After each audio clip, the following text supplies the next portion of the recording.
अस्सलामुअलैकुम। कैसे हैं आप सब? उम्मीद है कि सब लोग ठीक ठाक होंगे।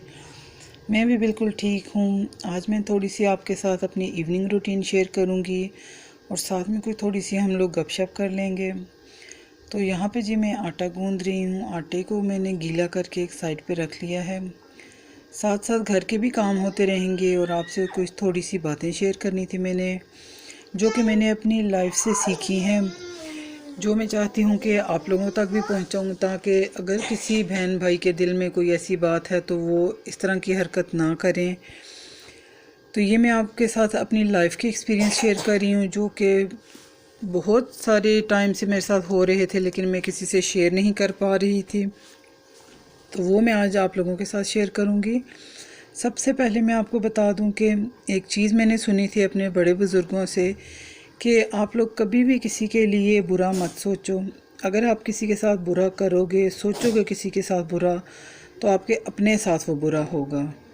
तो ये सच में मैं आपको बताऊं तो मैंने ये चीज़ फ़ील की है और ये मेरे साथ चीज़ हो चुकी है कि बहुत सारे ऐसे लोग थे मेरी ज़िंदगी में जिन्होंने मेरे साथ बहुत बुरा करने की कोशिश की, बहुत दफ़ा करने की कोशिश की, लेकिन अल्लाह का करम है, शुक्र अल्लाह पाक का, कि हमेशा उनको खुद ही मुँह की खानी पड़ी है। कभी ऐसा नहीं हुआ कि बंदा बोले कि खुदा देख रहा है लेकिन खुदा कुछ करता नहीं है। वही बात है ना, हमारे होते पंजाबी में एक मुहावरा है कि खुदा सोटा नहीं मारता, खुदा करके दिखाता है।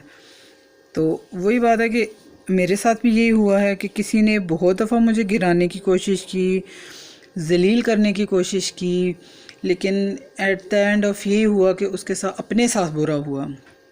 कि अगर हम लोग किसी के लिए घड़ा खोदते हैं ना, तो किसी ना किसी तरीके से खुदा हमें उस घड़े में ख़ुद गिरा देता है।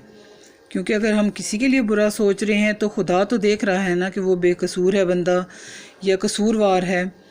तो हम लोग तो अपनी जजमेंट देते हैं ना कि हमने इस बंदे ने हमारे साथ गलत किया है तो हम इसके साथ भी बुरा कर देंगे, ऐसे करेंगे, वैसे करेंगे। लेकिन सबसे ज़्यादा खुदा को पता होता है कि किस बंदे को कहाँ पे रखना है और किस औकात में रखना है। तो यही है कि जिसने मुझे गिराने की कोशिश की या मुझे ज़लील ख्वार करने की कोशिश की, तो खुदा ने उसको ख़ुद ज़लील ख्वार किया और उस घड़े में वो ख़ुद गिरा जिसने मुझे गिराना चाहा। तो यही छोटी सी रिक्वेस्ट है कि आप लोग भी प्लीज़ कभी किसी के लिए बुरा मत सोचिएगा, क्योंकि ये बिल्कुल भी नहीं होता कि अल्लाह कहते हैं ना मकाफ़ात अमल है ये दुनिया, तो जो आप करोगे वो आपको इसी दुनिया में भुगतना पड़ेगा लाजमी। तो इसलिए अपने दिलों से अदावत, बुखल, ज़िद, हसद ये चीज़ें दूर करें, क्योंकि ये चीज़ें आपको अंदर से खा जाती हैं और पता भी नहीं लगने देती कि कब आप लोग अंदर से ख़त्म हो चुके हैं और कब आपके साथ ऐसे हालात पैदा हो जाएंगे, ऐसे वाक़यात हो जाएं आपके साथ कि बाद में आपको पछताना पड़े उन चीज़ों पे। तो बराए मेहरबानी आप लोग अपनी अपनी कहते हैं ना नीयत दुरुस्त रखें। तो वो चीज़ है कि नीयत दुरुस्त रखें आप। ज़रूरी नहीं है कि हम लोगों को या जिसके पास बहुत ज़्यादा दौलत है तो वही खुशकिस्मत होगा बंदा, ऐसी बात नहीं होती। अगर जिनके पास कम भी है तो वो अपनी ज़िंदगी में खुश हैं, अपने बच्चों में खुश हैं, अपने घर में खुश हैं, तो ये भी बहुत बड़ी दौलत होती है जो कि खुदा हर किसी को नहीं देता। तो मेरी सिर्फ ये रिक्वेस्ट है कि आप लोग बस जितना दिया है खुदा ने उसमें खुश रहना सीखें, क्योंकि बहुत की अगर आप ख्वाहिश करेंगे तो शायद जो आपके पास है कल को वो भी ना रहे। तो इसलिए बेहतर ये होगा कि जो आपके पास है आप उसका शुक्र अदा करें अल्लाह से और उसी पे राज़ी हो जाएं। जब आप उसी पे राज़ी हो जाएंगे तो खुदा आपको मज़ीद अता करेगा और कभी आपको किसी चीज़ की तंगी नहीं होगी। तो शुक्र अल्हम्दुलिल्लाह कि मैंने भी समझे कि बहुत टाइम से नहीं लेकिन थोड़ा टाइम हुआ है कि मैंने भी अपना क़िबला दुरुस्त कर लिया है। इंसान हूँ, गलतियाँ हो जाती हैं, हर बंदे से गलतियाँ होती हैं, लेकिन यह है कि मैंने कभी आज तक किसी से हसद नहीं किया। हाँ, गुस्सा आ जाता है, बोल जाती हूँ, बातें कर जाती हूँ, लेकिन हसद नहीं करती मैं किसी से भी। ठीक है, जितना अल्लाह ने दिया है इसमें शुक्र अल्हम्दुलिल्लाह मैं बहुत खुश हूँ, बहुत राज़ी हूँ और मेरा रब इससे भी ज़्यादा नवाजेगा इंशाल्लाह। तो अगर आप लोगों में से किसी की ज़िंदगी में कोई इस तरह का मसला है तो ज़रूर मुझसे शेयर कीजिएगा, मुझे कमेंट करके बताइएगा कि ये कि एक अच्छी बात थी जो मेरे माइंड में आई, तो मैंने कहा चलें जी थोड़ी सी मैं शेयर कर लूँ अपने व्यूअर्स के साथ। तो अगर आपको 1% भी मेरी बात अच्छी लगी हो तो मुझे ज़रूर कमेंट में बताइएगा आप। और जी यहाँ पे मैं फिर आपको बता दूँ साथ कि ये देखिए मैं आज ना इसकी ब्रेड क्रम्स की और सूजी के साथ मैं मिठाई बना रही हूँ बहुत सिंपल से तरीके से। यहाँ पे मैंने ले लिया था 2 कप सूजी के थे, ये थोड़ा सा ऑयल लिया है और इसको हम लोगों ने इतना मतलब रोस्ट करना है कि इसमें से खुशबू आना शुरू हो जाए। बहुत ज़्यादा जलाना नहीं है इसको, बहुत ज़्यादा ब्राउन नहीं करना, जस्ट इतना हो कि इसमें से खुशबू आना स्टार्ट हो जाए तो ये पक जाएगी। साथ ही हमने इसमें डाल देनी है चीनी यहाँ पे मैंने 1.5 कप ली है। तो यहाँ पे आपके टेस्ट के मुताबिक अगर आपको ज़्यादा मीठा पसंद है तो आप ज़्यादा डाल सकते हैं, कम मीठा पसंद है तो कम डाल सकते हैं। तो मैंने यहाँ पे इसको मीडियम रखा है, बहुत ज़्यादा भी नहीं है और बहुत कम भी नहीं है।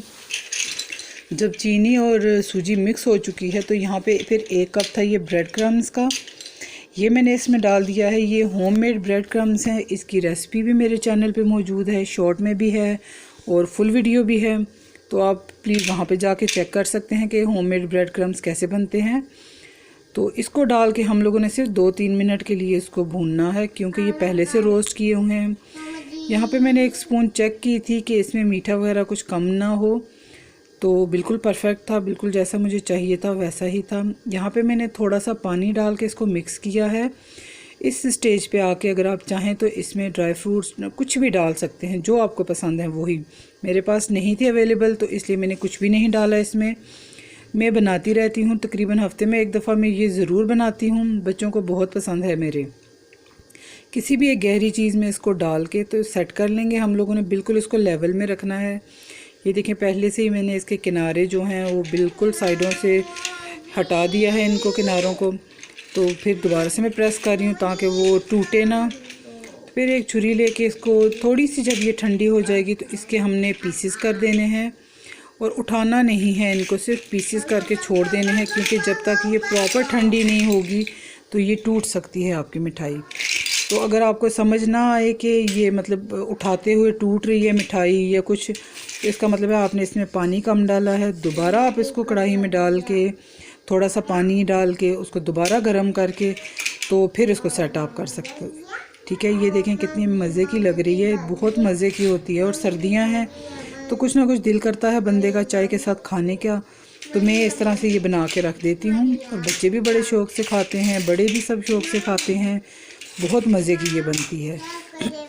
सॉरी, मेरा थोड़ा गला ख़राब है तो इसलिए। तो ये देखिए मिठाई भी हमारी बिल्कुल बन चुकी है और मेरा सालन भी तैयार हो चुका है। तो अभी हम लोग इंशाल्लाह इसको रात के खाने में एंजॉय करेंगे। तो अगर आज की रेसिपी आपको थोड़ी सी भी मेरी रेसिपीज़ और मेरी बातें आपको पसंद आई हैं तो प्लीज़ मुझे कमेंट करके ज़रूर बताइएगा। मुझे इस चीज़ से बहुत अच्छा लगेगा कि आप लोगों ने मेरी बात सुनी और मुझे उसका जवाब दिया। तो इंशाल्लाह मैं दोबारा आपसे मिलूँगी, तब तक के लिए इजाज़त दीजिए। अल्लाह हाफ़िज़।